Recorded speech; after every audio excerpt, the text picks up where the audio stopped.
वन्दे बोधमयं नित्यं गुरुं शङ्कररूपिणं यमाश्रितो हि वक्रोऽपि चन्द्रः सर्वत्र वन्द्यते।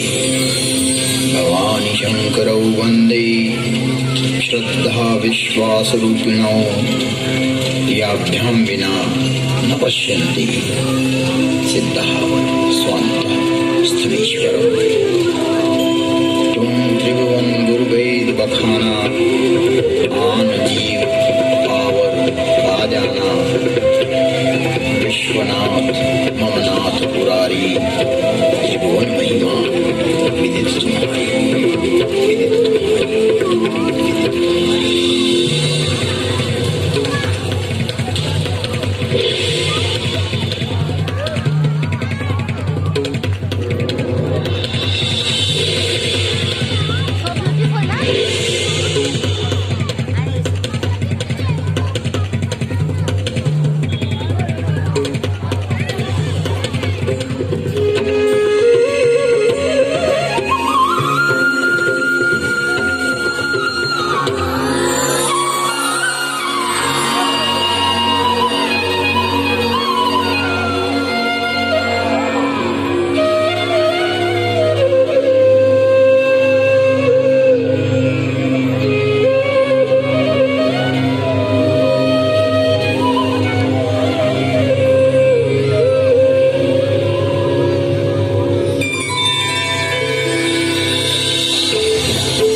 असंभव है।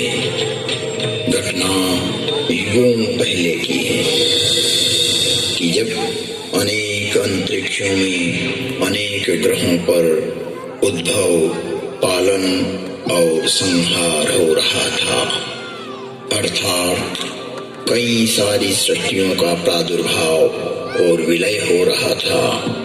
कई वहां की सभ्यताएं विकसित हो रही थी तो कोई नष्ट हो रही थी, और वर्तमान में भी यही क्रम अनंत कालों से चल रहा है और अनंत कल्प कल्पांतरों तक चलता ही रहेगा।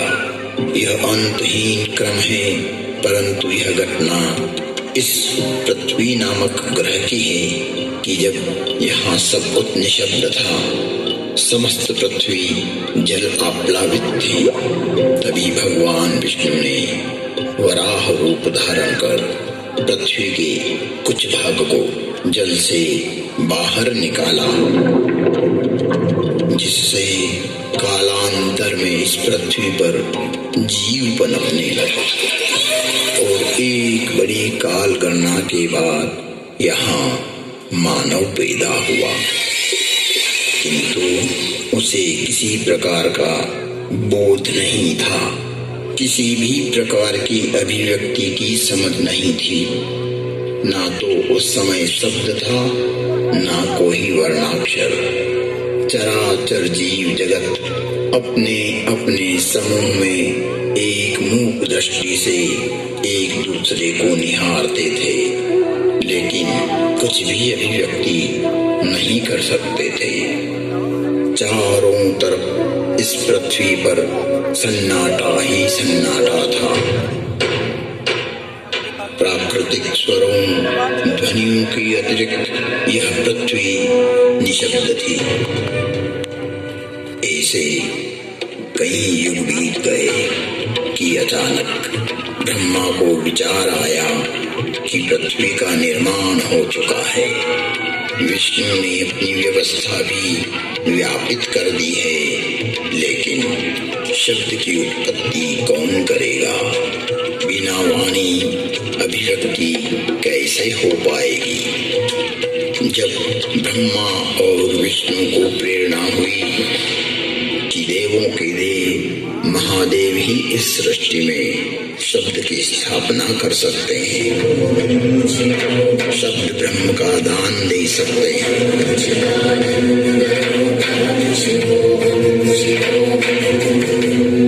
परंतु शिव का समय अधिकतर समाधि में ही व्यतीत होता था। जगत में वेद की स्थापना के लिए मनुष्यों में, प्राणियों में सत्य, प्रेम और करुणा की भावना प्रकट करने के लिए, शब्द को देह देने के लिए महादेव को समाधि से जगाना अति आवश्यक है। जब ब्रह्मा, विष्णु और सारे देवताओं ने महर्षि पाणिनि को प्रेरणा की कि वो महादेव को प्रसन्न कर जगत में शब्द प्रकट करने की प्रार्थना करें,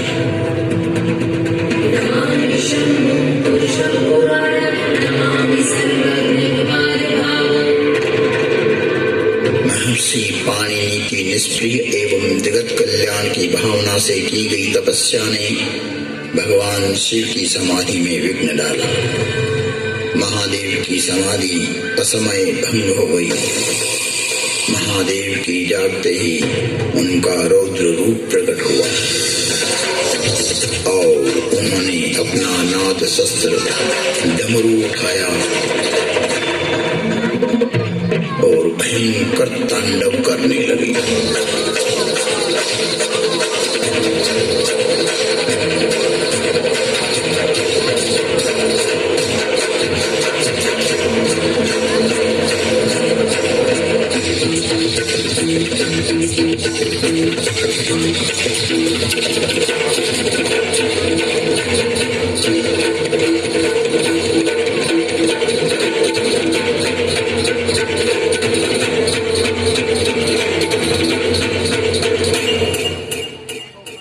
इतना भयंकर तांडव किया कि पृथ्वी हिलने लगी, आकाश में बिजलियां गूंजने लगी।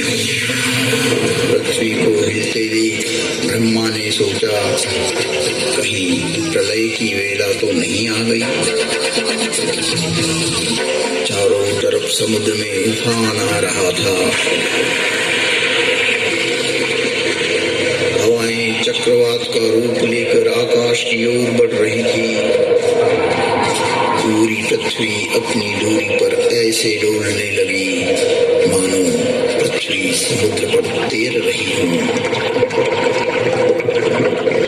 तब महादेव ने अपना डमरू बजाया और असमय समाधि में हुए विघ्न के कारण तांडव करते हुए मानो अपने इस नाद से संसार को बधिर कर देंगे, इस सृष्टि को समाप्त कर देंगे और उसकी तीव्रता को प्रकट करते हुए प्रचंड एवं भीषण गंभीर ध्वनियां पैदा करते हुए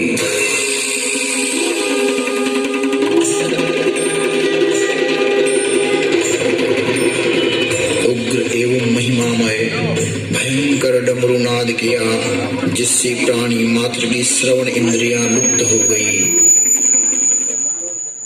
नाद इतना भयावह था कि प्राणी मात्र के कर्ण भेद हो गए। कुछ काल के लिए यह स्थिति बन गई।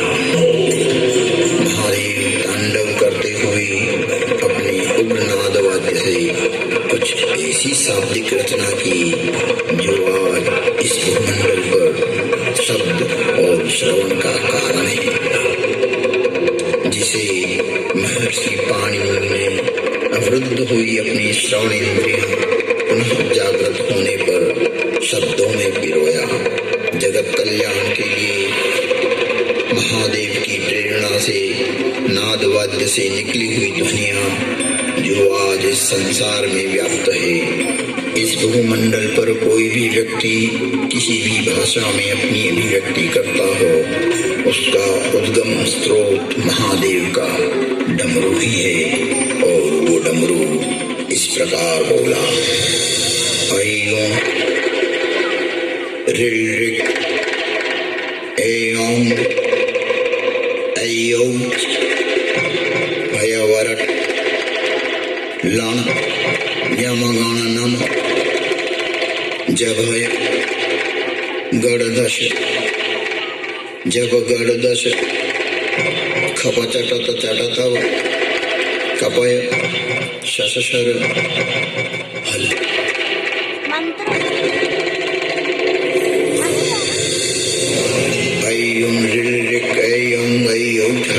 लण यम गण नम जभय गणदश जब गणदश खप चटत चटतव कपय शशशर हल। यह था शिव का नाद शस्त्र से उत्पन्न हुआ शब्द व्याकरण। इससे शब्द की संरचना हुई और डमरू ने जिस प्रकार ये 14 शिव सूत्र परमात्मा शिव ने जगत को दिए, वो आज सभी की अभिव्यक्ति का कारण है। इति माहेश्वराणि सूत्राणि अनादि संज्ञार्थानि ऐसा मंत्या इतः हकारादि स्वकार उच्चारणार्थ लणमध्ये तत्संज्ञकः। शिव के नाद तांडव के बाद संज्ञा, संधि, ओष्ठ, जिह्वा, कंठ, नासिका, पुल्लिंग, स्त्रीलिंग, नपुंसकलिंग आदि आदि वर्णों की उत्पत्ति के स्थान तय हुए। वाणी में व्यापकता आई, वाणी की श्रेणियां निर्धारित हुई, वर्ण का लिंग तय हुआ। मुख और नासिका से एक साथ उच्चारित होने वाले वर्णों की उत्पत्ति हुई, जो लघु सिद्धांत कौमुदी में संक्षिप्त रूप से वर्णित है, जिसका विस्तार सिद्धांत कौमुदी में प्रतिपादित हुआ है, जिसे हम अल्प समय में अभिव्यक्त नहीं कर सकते। शिव के निनाद तांडव के उपरांत महर्षि पाणिनि ने शब्द की रचना की और अक्षर को रूप देने के लिए प्रथम प्रार्थना की। न त्वां सरस्वतीं देवीं शुद्धां गुण्यां करोम्यहं पाणिनीय प्रवेशाय लघु सिद्धांत कौमुदी। महर्षि पाणिनि ने विनय कर लघु सिद्धांत कौमुदी की रचना की, जो आज इस जगत में सर्व भाषाओं का मूल है, जो कि सनातन है, शाश्वत है।